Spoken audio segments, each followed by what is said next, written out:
সুপ্রিয় শিক্ষার্থীরা, আসসালামু আলাইকুম। আশা করি সবাই ভালো আছো। মাধ্যমিক হিসাব বিজ্ঞান বিষয়ের ক্লাসে তোমাদেরকে আবারও স্বাগত জানাচ্ছি। আজকের ক্লাসে আমরা মাধ্যমিক হিসাব বিজ্ঞান বইয়ের ষষ্ঠ অধ্যায়টি অর্থাৎ জাবেদা অধ্যায়টি নিয়েই কথা বলতে যাচ্ছি। তবে আজকের আলোচনার বিষয়টি একটু ভিন্নধর্মী। আজ আমরা জাবেদা অধ্যায়ের বিশেষ জাবেদা সম্পর্কে শিখতে যাচ্ছি। শিক্ষার্থীরা, বিশেষ জাবেদা বলতে আমরা বুঝে থাকি ধারে ক্রয়, ধারে বিক্রয়, ধারে ক্রয় ফেরত এবং ধারে বিক্রয় ফেরত, নগদ প্রাপ্তি ও নগদ প্রদান সম্পর্কিত বিভিন্ন লেনদেনগুলো যে জাবেদার বইয়ে লিপিবদ্ধ করা হয় সেগুলো হলো বিশেষ জাবেদা। এই জাবেদা বইগুলো লেখার পদ্ধতি সাধারণ জাবেদা দাখিলা থেকে একটু ভিন্নধর্মী। আজ আমরা সেটা নিয়েই কিছু কথা বলতে যাচ্ছি। তাহলে চলো শুরু করা যাক। প্রিয় শিক্ষার্থীরা, আজকের আলোচনাটিতেও আমরা একটি নমুনা সৃজনশীল প্রশ্নকে ব্যবহার করে বিশেষ জাবেদা দাখিলা প্রদানের বিষয়টি শিখতে যাচ্ছি। এক্ষেত্রে আমরা মূলত আজকে যে জাবেদা নিয়ে কথা বলবো সেটা হলো ক্রয় জাবেদা। এই ক্রয় জাবেদার কাজগুলো শিখতে পারলেই আমরা কিন্তু বিক্রয় জাবেদা, ক্রয় ফেরত জাবেদা এবং বিক্রয় ফেরত জাবেদা সম্পর্কে কাজগুলো শিখে যাব। চলো তাহলে দেখে নেওয়া যাক। প্রিয় শিক্ষার্থীরা, আজকের নমুনা সৃজনশীল প্রশ্নটিতে আমি তন্দ্রা ট্রেডিংয়ের 2020 সালের কিছু লেনদেনকে অন্তর্ভুক্ত করেছি। প্রথম লেনদেনটিতে আমরা দেখতে পাচ্ছি মার্চ 5 তারিখে রাতিন ট্রেডার্সের নিকট হতে প্রতি কেজি 50 টাকা করে 50 কুইন্টাল চিনি ক্রয়। তোমরা নিশ্চয়ই দেখতে পাচ্ছ রাতিন ট্রেডার্সের কাছ থেকে চিনি কেনা হয়েছে, কিন্তু এখানে কিন্তু কোথাও বলা নেই চিনিগুলো নগদে না চেকে কেনা হয়েছে। তার মানে এখানে এই ব্যক্তি বা প্রতিষ্ঠানের নাম অর্থাৎ রাতিন ট্রেডার্স অন্তর্ভুক্ত থাকার কারণে আমরা এই লেনদেনটিকে ধারে লেনদেনের বাক্য মনে করে নিব, অর্থাৎ এটি একটি ধারে ক্রয়ের লেনদেন। এখানে চালান নম্বরের উল্লেখ করা আছে এবং প্যাকিং খরচ, নগদ শুল্ক রূপে কিছু খরচের পরিমাণ দেওয়া আছে। কারবারি বাট্টা শতকরা হার 5% উল্লেখ করা আছে। শর্ত অর্থাৎ ধারে বিক্রিত পণ্য ক্ষেত্রে বা পণ্য কেনাবেচার ক্ষেত্রে পণ্যের মূল্য পরিশোধের শর্ত হিসেবে 3/10 নিট 21 উল্লেখ করা আছে। এটির ব্যাখ্যা আমরা ইতিপূর্বে শিখেছি, আমরা হয়তোবা ভবিষ্যতে আবারও একবার আলোচনাটা রিভিশন করে নেব।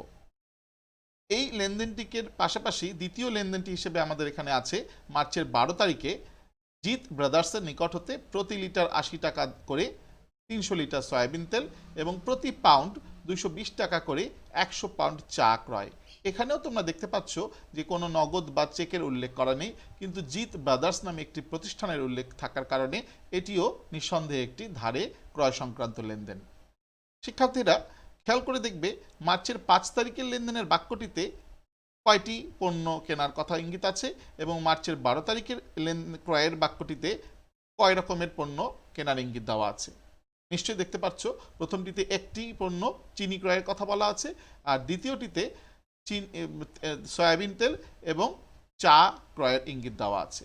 আমরা এই বিভিন্ন রকম লেনদেনের মাধ্যমে কিভাবে লেনদেনগুলো বিশেষ জাবেদা অর্থাৎ ক্রয় জাবেদা অন্তর্ভুক্ত করতে হয় সেটি শিখব। পরবর্তীতে কি আছে একবার দেখে নেওয়া যাক। মার্চের 18 তারিখে আবার বলা আছে, দেখো, নিম্নমানের হওয়ায় জিত ব্রাদার্সের নিকট 10 পাউন্ড চা ফেরত পাঠানো হলো। এই লেনদেনটি কিন্তু পূর্বের একটি লেনদেনের সাথে সম্পর্কিত, অর্থাৎ জিত ব্রাদার্সের কাছ থেকে 12 তারিখে কিনে আনা হয়েছিল, সেই কিনে আনা জিনিসগুলো আবার নিম্নমানের হওয়ায় ফেরতও পাঠানো হয়েছে বলা আছে। অর্থাৎ এখানে ধারে ক্রয় ফেরতের ক্রয়কৃত পণ্য ফেরত পাঠানোর একটি ইঙ্গিত আমরা পাই। এরপরে আমরা এই তিনটি লেনদেনকে ব্যবহার করে যে প্রশ্নগুলো শিখতে যাচ্ছি আজকের আলোচনায় সেগুলি উল্লেখ করছি।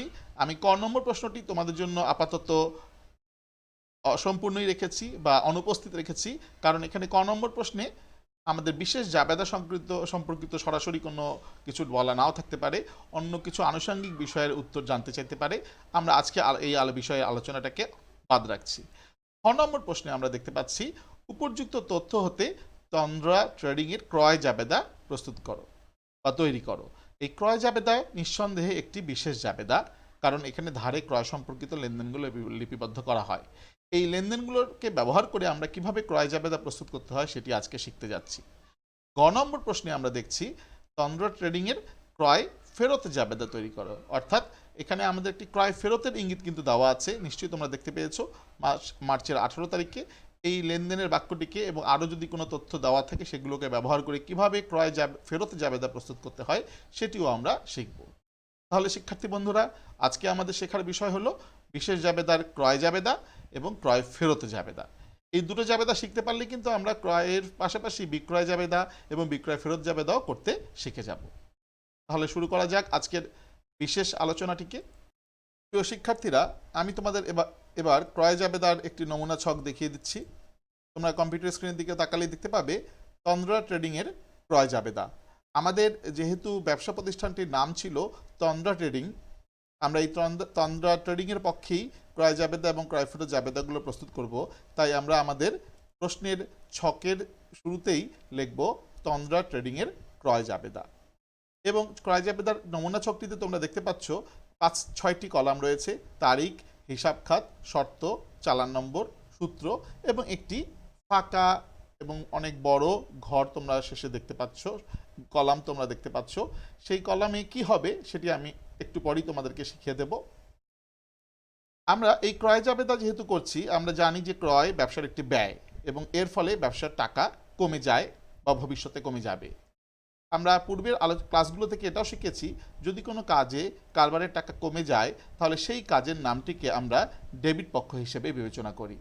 তাহলে যেহেতু ক্রয় জাবেদায় আমরা ক্রয়ের তথ্যগুলো অন্তর্ভুক্ত করব, ক্রয়ের ফলে আমাদের টাকার পরিমাণ কমে যায় বা যাবে ভবিষ্যতে, তাই আমরা ক্রয় হিসাবকে ডেবিট বলবো। আমাদের এই শেষের ফাঁকা ঘরটিতে ক্রয় হিসাব ডেবিট কথাটি আমরা প্রথমে লিখে ফেলবো। এবং এই টাকার পরিমাণ যে কমে যাবে, এই টাকাটি কোন রূপে কমবে আমরা কিন্তু আমাদের একটি পূর্বের আলোচনায় জেনেছি যে এটি ধারে ক্রয়। ধারে ক্রয়ের ফলে নগদেও কমে না এবং চেকের মাধ্যমেও কমে না টাকা, বা ব্যাংকের মাধ্যমেও কমে না।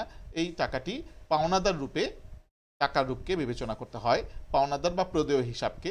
তাই আমরা এখানে পাওনাদার হিসাবকে ক্রেডিট হিসেবে লিখব। অর্থাৎ আমাদের এই শেষ কলামটিতে আমরা এই জাবেদা দাখিলাটি অর্থাৎ ডেবিট এবং ক্রেডিট পক্ষ দুটোর নাম দিয়ে পূরণ করব ছকের নামটি। শিক্ষার্থীরা, আমাদের আরও একটি বিষয় শেখার আছে, সেটি হলো দ্বিতীয় কলামটিতে হিসাব খাত। এই হিসাব খাতের সামনে তোমরা একটু ফাঁকা অংশ দেখতে পাচ্ছ, এখানেও একটি বিশেষ শব্দ বসবে। সেটি কি? আমরা এখানে যে বিষয়ে জাবেদা করছি ক্রয় জাবেদা, ক্রয় জাবেদার ক্রয় শব্দটিকে আমরা ডেবিট পক্ষ হিসেবে এখানে অন্তর্ভুক্ত করেছি। তাই বিপরীত পক্ষ পাওনাদার হিসেবে প্রতিনিধি হিসাবে ক্রেডিট শব্দটি আমরা আমাদের হিসাব খাতের এই জায়গার পাশে লিখে বসাবো। অর্থাৎ ক্রয় জাবেদার জন্য ক্রয় হিসাব ডেবিট হলে এর বিপরীত পক্ষ হিসেবে ক্রেডিট হিসাব খাতকে আমরা এখানে বসিয়ে দেব। অর্থাৎ এই কলামটিতে আমাদের এই ক্রয়গুলো যে যে প্রতিষ্ঠানের কাছ থেকে ধারে ক্রয় করা হয়েছে তাদেরকে, যেহেতু আমাদের ব্যবসা প্রতিষ্ঠানের তন্দ্রা ট্রেডিংয়ের ক্ষেত্রে পাওনাদার হিসেবে বিবেচনা করা হবে, এই প্রতিটি পাওনাদার ব্যবসা প্রতিষ্ঠানের নাম আমাদের এই ক্রেডিট হিসাব খাতের কলামের জায়গাটিতে আমরা অঙ্ক করার সময় বসিয়ে দেব। আমরা এবার এই ক্রয় জাবেদার ছকে আমাদের প্রশ্নের লেনদেনগুলোকে কিভাবে লিপিবদ্ধ করতে হবে তা শিখতে যাচ্ছি। চলো দেখা যাক লেনদেনগুলোতে কি রয়েছে। মার্চের 5 তারিখে রাতিন ট্রেডার্সের কাছে প্রতি কেজি 50 টাকা করে 50 কুইন্টাল চিনি ক্রয় করা হয়েছে এবং এখানে চালান নম্বর দেওয়া আছে 53। তোমরা বিষয়টি মনে রাখবে। প্যাকিং খরচ দেওয়া আছে, নগদ শুল্ক দেওয়া আছে এবং কারবারি বাটার হার 5% দেওয়া আছে। এই তথ্যটিকে আমরা আমাদের 5 তারিখ উল্লেখ করব এবং রাতিন ট্রেডার্স হচ্ছে আমাদের সেই পাওনাদার, যেদিন যার কাছ থেকে 5 তারিখে ধারে ক্রয় করা হয়েছিল, তাই রাতিন ট্রেডার্সের নামটি আমরা লিখব, পাওনাদার প্রতিষ্ঠানটির নাম আমরা লিখব। এবার রাতিন ট্রেডার্সের কাছে আমরা আরেকবার যদি দেখি যে আমাদের কী ধরনের লেনদেন হয়েছে এবং শুল্ক কত আছে সেটাও একটু লক্ষ্য করি। চালান নম্বর দেওয়া আছে 53 এবং শর্ত হিসেবে দেওয়া আছে রাতিন ট্রেডার্সের কাছে 3/7 নিট 15। শিক্ষার্থীরা, এই শর্তটির ব্যাখ্যা কি তা আমরা একবার একটু জেনে নেওয়ার চেষ্টা করি।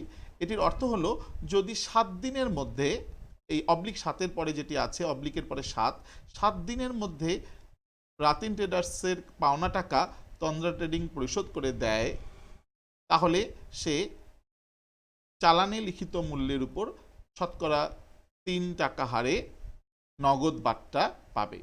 অর্থাৎ যে টাকা কারবারি বাট্টা বাদেও তন্দ্রা ট্রেডিংকে রাতিন ট্রেডার্সকে পরিশোধ করতে হতো, সেই টাকা পরিশোধকৃত টাকার উপর আবারও তন্দ্রা ট্রেডিং ছাড় পাবে 3% যদি সে 7 দিনের মধ্যে টাকাটি পরিশোধ করে দিতে পারে।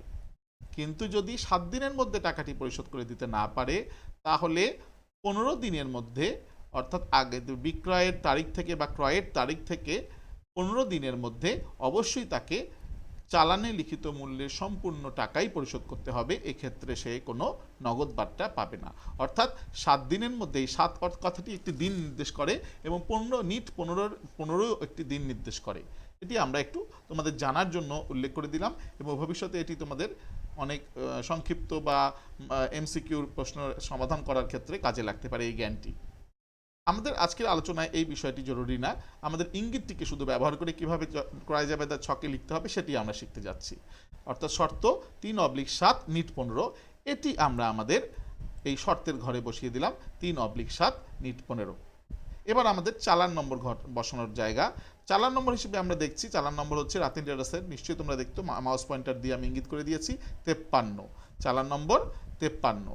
এই 53 নম্বর চালানের 53 নম্বরটি আমাদেরকে এখানে উল্লেখ করতে হবে এবং যেহেতু আমাদের এই লেনদেনটির একটি নম্বর আমরা পেয়েছি, চালান নম্বর পেয়েছি এবং কিছু শর্ত আছে, এই যে সূত্রগুলো আছে, তাই আমরা এখানে সূত্র হিসেবে পেয়েছি যে এই লেনদেনটি আমরা একটি সূত্রের মাধ্যমে নিশ্চিত হয়ে লিপিবদ্ধ করছি, তাই আমরা সূত্রের এই জায়গায় একটি জাস্ট টিক চিহ্ন বসিয়ে দিব, এখানে আর কোনো কাজ নেই। প্রিয় শিক্ষার্থীরা, ক্রয় জাবেদার সর্বশেষ কলামটির কাজটি এখন আমি তোমাদেরকে শিখিয়ে দিতে যাচ্ছি। এই কলামে আমাদের পাওনাদারকে পরিশোধযোগ্য মোট টাকার পরিমাণ বসাতে হবে। এই মোট টাকার পরিমাণটি নির্ণয়ের জন্য আমাদের ছকের বাইরে, অর্থাৎ ক্রয় জাবেদার ছকের বাইরে একটি গণনার কাজ করতে হবে। সেটির দিকে তোমরা এবার মনোযোগ দিয়ে লক্ষ্য করবে। এই গণনাটির জন্য আমাদেরকে ছকের বাইরে লিখতে হবে হিসাব ও গণনা, এবং আমরা এখানে দেখছি যে রাতিন ট্রেডার্সের নিকট হতে নিট ক্রয় বলে একটি টাকার পরিমাণের, অনেকগুলো টাকার পরিমাণ দিয়ে একটি লাইন দেওয়া আছে। 50 × 50 × 100 বিয়োগ 2,50,000 × 5% যোগ 250 যোগ 150 টাকা। এটি কিভাবে হলো সেটির ব্যাখ্যা আমি এখন তোমাদেরকে দিয়ে দিচ্ছি। এই লাইনটি তৈরি করার পূর্বে আমাদেরকে একটি সূত্র সম্পর্কে সম্যক ধারণা রাখতে হবে। সেটি হলো নিট ক্রয় সমান দর গুণন পরিমাণ গুণন রূপান্তরের মান বিয়োগ পূর্বের গুণফল গুণন কারবারি বাট্টার শতকরা হার যোগ আনুষঙ্গিক খরচ। এটিকে আমি একটু বুঝিয়ে দেওয়ার চেষ্টা করছি। দর বলতে বোঝানো হচ্ছে যে এই যে মার্চ মাসের লেনদেনটিতে আমরা লক্ষ্য করেছি কি দরে কেনা হয়েছে, প্রতি কেজি 50 টাকা করে, এটি হলো দর। এবং কি পরিমাণ কেনা হয়েছে, 50 কুইন্টাল চিনি, এটিকে বলেছি আমি পরিমাণ। যে পরিমাণ দ্রব্য কেনা হয়েছিল সেটি হলো এটি। এই দর হচ্ছে প্রতি কেজি যে দরে কেনা হয়েছে, সেটিকে আমরা কিভাবে বসাবো সেটা একটু লক্ষ্য রাখো। দর গুণন পরিমাণ, অর্থাৎ দর হচ্ছে 50 টাকা দরে প্রতি কেজি, পরিমাণ 50 কুইন্টাল কিনেছে, সেই 50 কুইন্টাল গুণন রূপান্তরের মান 100। এই 100 আমি কিভাবে পেলাম, আবার একটু লাইনটির দিকে দেখলে তোমরা বুঝতে পারবে। 50 কুইন্টাল কিনেছে কিন্তু দরটা দিয়েছিল কেজিতে, দুটো একক কিন্তু ভিন্ন। এরকম ক্ষেত্রে যদি প্রশ্নের মধ্যে দেখো যে দরটি একরকম এককে দেওয়া আছে কিন্তু পরিমাণটি, মোট পরিমাণটি অন্য কোনো এককে দেওয়া আছে, তাহলে এখানে রূপান্তরের একটি মান ব্যবহার করতে হবে। আমাদের এখানে রূপান্তরের মানটি হলো 100 কেজি, অর্থাৎ 1 কুইন্টাল 100 কেজির সমান হয়, তাই আমরা এখানে 100 ব্যবহার করেছি। বিভিন্ন প্রশ্নে রূপান্তরের মানটা বিভিন্ন ব্যবহার করতে হবে। যদি কোনো প্রশ্নে প্রতিটি 50 টাকা দরে 50 হালি চিনি কোনো কিছু কেনার কথা বলা থাকতো, তাহলে আমরা হালি এবং প্রতিটির রূপান্তরের মান 4 ব্যবহার করতাম, কারণ 4টিতে 1 হালি হয়। যদি প্রতিটি 50 টাকা দরে 50 ডজন কেনা থাকতো, অর্থাৎ প্রতিটির মূল্য দেওয়া থাকতো কিন্তু ডজনে মোট পরিমাণ দেওয়া থাকতো, তাহলে আমরা জানি যে 12টিতে 1 ডজন হয়, সেখানে আমরা রূপান্তরের মান 12 ব্যবহার করতাম। যদি প্রশ্নে বলা থাকতো প্রতি কেজি মূল্য কিন্তু মোট পরিমাণ দেওয়া থাকতো মেট্রিক টনে বা টনে, অর্থাৎ 50 টন চিনি কেনা হতো বা কিছু কেনা হতো, সেক্ষেত্রে আমরা রূপান্তরের মানকে 1000 ব্যবহার করতাম, কারণ 1000 কেজিতে 1 মেট্রিক টন হয়। এক্ষেত্রে আমাদেরকে এই রূপান্তরের মানগুলো আগে থেকেই শিখে রাখতে হবে যে কোনটির বেলা রূপান্তরের মান কত ব্যবহার করতে হয়। আমাদের এই প্রশ্নের ক্ষেত্রে যেহেতু প্রতি কেজির মূল্য দেওয়া আছে কিন্তু মোট পরিমাণ দেওয়া আছে কুইন্টালে, দুটো একক ভিন্ন, তাই আমরা আমাদের এই প্রশ্নের ক্ষেত্রে রূপান্তরের পরিমাণ ব্যবহার করেছি 100, অর্থাৎ দর গুণন পরিমাণ গুণন রূপান্তরের মান। এই তিনটির গুণফল যেটা বেরোবে সেটিকে আমি বলেছি পূর্বের গুণফল। পূর্বের গুণফল হিসেবে আমরা দেখছি যে এই তিনটি গুণফল 50 গুণন 50 গুণন 100, এই তিনটির গুণফল বেরিয়ে আসে 2,50,000। এটুকু আমরা ক্যালকুলেটারে আগেই করে নেব, অর্থাৎ ক্যালকুলেটারে মান বসিয়ে নিয়ে 2,50,000 গুণন 5% কারবারি বাট্টা। এই লেনদেনের ক্ষেত্রে আমরা দেখতে পাচ্ছি আমাদের কারবারি বাট্টার হার প্রশ্নপত্রে দেওয়া আছে 5%। এই 5% কারবারি বাট্টার হারকে আমরা এখানে প্রয়োগ করেছি এবং তারপরে যোগ করেছি যে আনুষঙ্গিক খরচগুলো দেওয়া ছিল, অর্থাৎ নগদ শুল্ক এবং প্যাকিং খরচ হিসেবে যে খরচগুলো দেওয়া ছিল, তোমরা প্রশ্নপত্র দেখলেই বুঝতে পারবে। প্যাকিং খরচ 250 টাকা এবং নগদ শুল্ক 150 টাকা। এই মানগুলোকে আমরা আমাদের সেই সূত্রের মধ্যে ব্যবহার করেছি। ব্যবহার করে আমরা এক পর্যায়ে হিসাব রক্ষণের মাধ্যমে ক্যালকুলেটরের সাহায্য নিয়ে বের করে ফেললাম নিট মূল্য 2,37,900 টাকা। এই 2,37,900 টাকাকে আমরা আমাদের ক্রয় জাবেদার শেষ কলামটিতে রাতিন ট্রেডার্সের সোজাসুজি বসিয়ে দেব 2,37,900 টাকা। অর্থাৎ তন্দ্রা ট্রেডিং রাতিন ট্রেডার্সকে এই ক্রয়ের মূল্য বাবদ 2,37,900 টাকা পরিশোধ করবে। এর পরবর্তী লেনদেনটির দিকে এগিয়ে গেলে আমরা দেখতে পাই মার্চের 12 তারিখে জিত ব্রাদার্সের কাছ থেকে কেনা হয়েছে এবং এখানে একটি বিষয় লক্ষণীয় যে পূর্বের লেনদেনটিতে একটি পণ্য কেনা হয়েছিল, সেটা হলো চিনি, কিন্তু 12 তারিখের পণ্যটি হলো সয়াবিন তেল 300 লিটার এবং 100 পাউন্ড চা, অর্থাৎ দু রকম পণ্য কেনা হয়েছে। কোনো প্রশ্নে যদি তোমরা দেখো একটি পণ্যের জায়গায় একাধিক পণ্য কেনা হয়েছে, সেক্ষেত্রে গণনার পরিমাণটি কী হবে সেটি আমি এবার তোমাদেরকে দেখিয়ে দেওয়ার চেষ্টা করছি। আমরা প্রথমেই ক্রয় জাবেদার ছকে মার্চের 12 তারিখে যেহেতু জিত ট্রেডার্সের কাছ থেকে কেনা হয়েছে, ব্রাদার্সের কাছ থেকে কেনা হয়েছে, জিত ব্রাদার্সের কথাটি লিখব এবং আগের মতোই জিত ব্রাদার্সের কাছে যে বিক্রয় শর্ত দেওয়া ছিল 2/7 নিট 21 এটি এবং চালান নম্বর দেওয়া ছিল 44, এগুলো উল্লেখ করে দেব। তাহলে এগুলো উল্লেখ করলে আমরা কি পাই, আমাদের ছকের মধ্যে বিক্রয় শর্ত দেখে দেখে প্রশ্নপত্র দেখে দেখে সোজাসুজি বসিয়ে দেবো এবং চালান নম্বরটিও বসিয়ে দেবো। চালান নম্বর থাকার কারণে, এটি প্রামাণ্য দলিল থাকার কারণে আমরা এখানে সূত্রের জায়গায় টিক চিহ্নটিও বসিয়ে দেবো এবং এবার এই শেষ কলামটির টাকার পরিমাণ বসানোর জন্য আমরা আবারও আমাদের গণনার অংশে চলে যাব এবং গণনার কাজটি করব। এই গণনার কাজটি করার সময় আমি দেখেছি যে এই যে দর 80 টাকা দরে কিনেছে, গুণন পরিমাণ 300 লিটার কিনেছিল, প্লাস দ্বিতীয় পণ্যটি ছিল 220 টাকা দরে এবং 100 পাউন্ড কিনেছিল। তোমরা একবার প্রশ্নপত্রটি দেখলেই বুঝতে পারবে এই যে 80 টাকা দরে বা করে 300 লিটার, অর্থাৎ এইটার দর হচ্ছে লিটার এবং পরিমাণটিও দেওয়া ছিল লিটারে, তাই এখানে আমাদের কোনো রূপান্তরের মান ব্যবহার করতে হলো না। পাশাপাশি দ্বিতীয় পণ্যটির ক্ষেত্রেও প্রতি পাউন্ড দেওয়া ছিল, অর্থাৎ দরটিও দেওয়া ছিল পাউন্ডে এবং মোট পরিমাণটিও দেওয়া ছিল পাউন্ডে, তাই দ্বিতীয়টির ক্ষেত্রেও আমাদের এখানে কোনো রূপান্তরের মান ব্যবহার করতে হয়নি। তাই আমরা এখানে দর গুণন পরিমাণ প্রথমটির বেলা যোগ দ্বিতীয়টির ক্ষেত্রে দর গুণন পরিমাণ ব্যবহার করেছি। কোনো সূত্র অনুযায়ী রূপান্তরের মান আমাদের এখানে কোনো প্রয়োগ করার প্রয়োজন হয়নি। এই পুরো গুণফলটি নিয়ে আমরা পেয়েছি 46,000 টাকা। এর উপর আমরা কারবারি বাট্টার হার 4%, আমাদের প্রশ্নপত্র দেখলেই আমরা দেখতে পাবো কারবারি বাট্টার হার আছে 4%, এটিকে আমরা প্রয়োগ করেছি। এই প্রয়োগটি করে আমরা পেয়ে গেলাম 4% যোগ 1200 টাকা। চূড়ান্ত ফলাফল হিসেবে আমরা পাই 45,360 টাকা। এই 45,360 টাকাকে আমরা আমাদের ক্রয় জাবেদার ছকে বসিয়ে দিয়েছি 45,360 টাকা। এরপরে আমাদের আর কোনো ধারে ক্রয়ের তথ্য আমাদের প্রশ্নপত্রে দেওয়া ছিল না, কারণ মার্চের 18 তারিখে আমরা দেখতে পাচ্ছি যে নিম্নমানের হওয়ায় জিত ব্রাদার্সের নিকট পণ্য ফেরত পাঠানো হলো। এখানে কোনো কেনার কথা বলা হয়নি, কেনা পণ্যটি ফেরত পাঠানোর কথা বলা হয়েছে, তাই এই তথ্যটিকে আমরা আমাদের ক্রয় জাবেদায় ব্যবহার করতে পারবো না।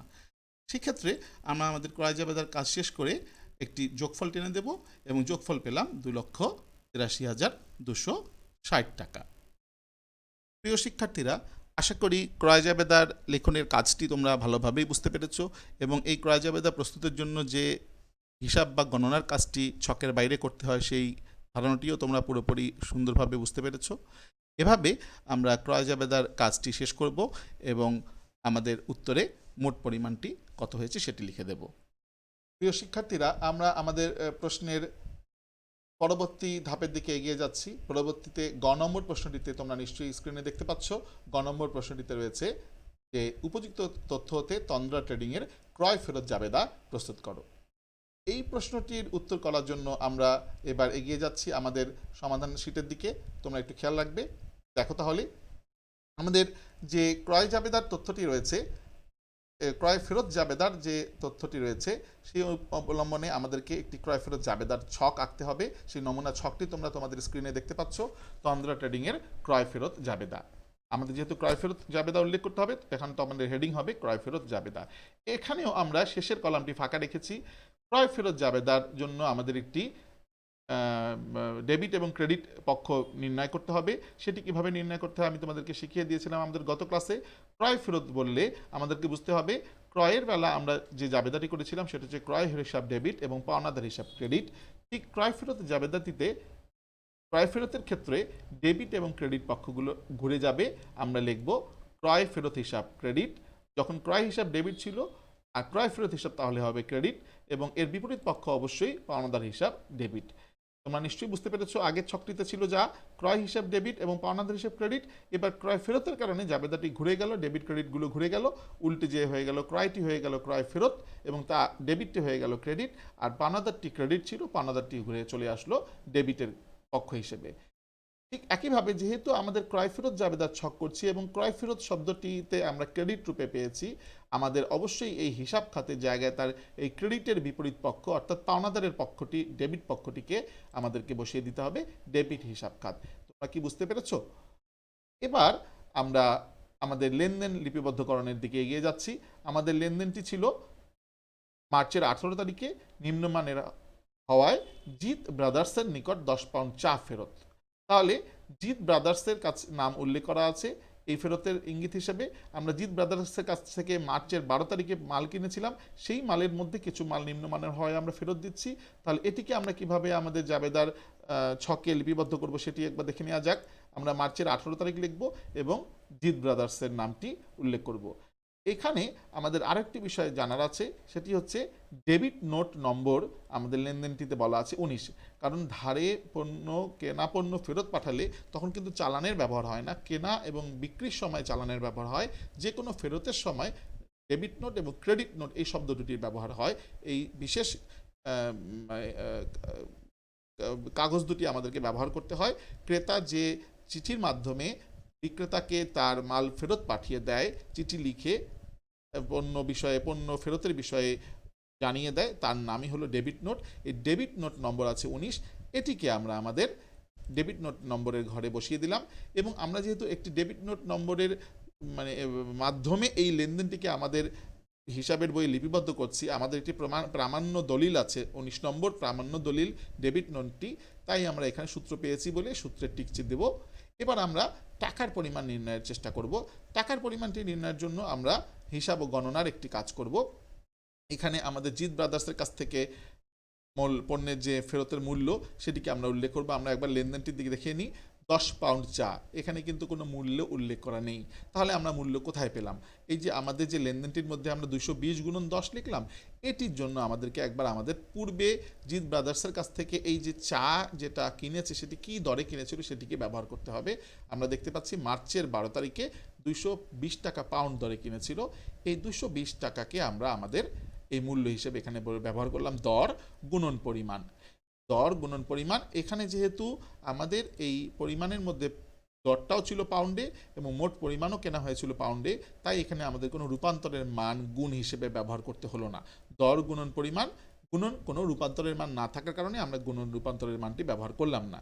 এই গুণফলটিকে আমরা পেলাম 220 গুণন 10 2200 টাকা। এর উপর আমাদের ব্যবহার করতে হবে এই 10 পাউন্ড চা কেনার সময় কত পার্সেন্ট কারবারি বাট্টা সে পেয়েছিল, সেই কারবারি বাট্টার পরিমাণটিকেও এখানে বাদ দিতে হবে। কারণ আমরা তো একবার কেনার সময়ই কারবারি বাট্টার সুবিধাটা পেয়েছি।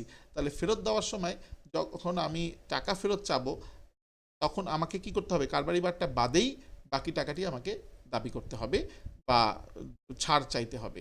সেক্ষেত্রে আমি 4% কারবারিবারটা দেখালাম। শিক্ষার্থীরা এখানে অবশ্যই মনে রাখবে, এই পণ্যটি কেনার সময় কিন্তু যদি কোনো আনুষঙ্গিক খরচের ইঙ্গিত দেওয়া থাকে, তোমরা কিন্তু পণ্য ফেরতের ক্ষেত্রে এরকম কোনো আনুষঙ্গিক খরচ যোগ করবে না, যেটি আমরা ইতিপূর্বে আমাদের আগের প্রশ্নটিতে করেছিলাম আনুষঙ্গিক খরচের যোগের কাজ। মনে রাখবে, পণ্য ফেরতের সময় যদি ফেরতের লাইনে কোনো আনুষঙ্গিক খরচের কথা বলা না থাকে, না থাকারই কথা, তাহলে কিন্তু আবার পূর্বের আনুষঙ্গিক খরচগুলোকে এখানে ব্যবহার করবে না। যেমন করে পূর্বের মূল্যগুলোকে এবং কারবারিবারটাকে ব্যবহার করেছি, আবার সেরকম করে পরিবহন খরচ আর প্যাকিং খরচ, নগর শুল্ক, এই ধরনের আনুষঙ্গিক কোনো খরচকে কিন্তু কখনোই এখানে ব্যবহার করবে না। এভাবে আমরা আমাদের টাকার পরিমাণ পেয়ে গেলাম 1320 টাকা। এই যে 1320 টাকা পরিমাণটা পেলাম, সেটিকে আমরা আমাদের ছকে বসিয়ে দিলাম 1320 টাকা। তাহলে আমরা নিশ্চয়ই বুঝতে পারছি যে ক্রয় ফেরত জাবেদার ছকটি কীভাবে প্রস্তুত করতে হয়।